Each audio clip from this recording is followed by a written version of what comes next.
Good morning everyone! Ayan na naman guys, tayo ay nagbabalik sa ating mini vlog. Yes guys. At dahil Pasko nga at tayo ay gumawa ng iba naman. Kasi lagi tayong gumagawa ng buko salad, macaroni salad. Ngayon naman ay tapioca ang ating gagawin. Ayan.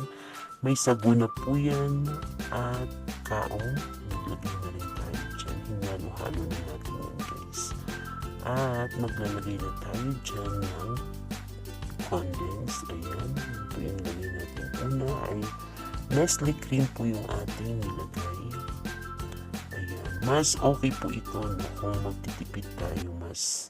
Mas better itong ating ginawa. Kasi konti lang. Actually, isang Nestle cream lang yung ginamit natin at isang condense at naglagay din tayo ng ibap at mangga at sago and then yung kaong na white. Ayan lang guys, napaka dali lang niya at para sa akin mas mura ito kaysa buko salad. Kung gusto po nating makatipid, ayan, yan na yung ating gagawin. Pero ito ay kung gusto lang naman natin.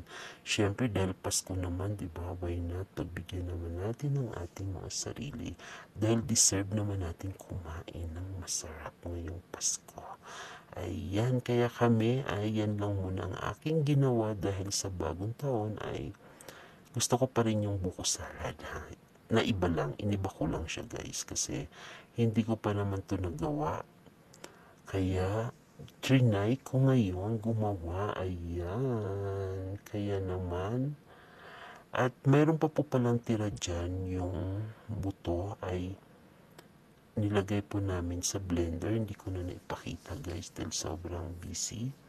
Actually, pag gumagawa ko ng video, nalilito talaga ako dahil ako lang yung nag-isa gumagawa. Kaya sobrang hirap pag mag-isa ka lang. Ayan, pinag-blender ko na po yung tira at yun po yung mangga na tira. Ayan guys, mas malasa kasi siya pag mayroong blender na mangga kasi parang juice talaga siya na purong mangga at malasa siya sa ating tapioca.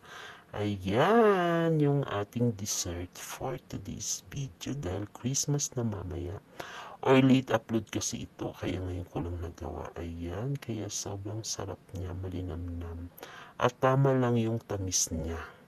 Yes, kasi isang gatas lang yung nilagay natin. Thank you so much and advance Happy New Year to all of you. Sana mag-enjoy tayo ngayong Pasko.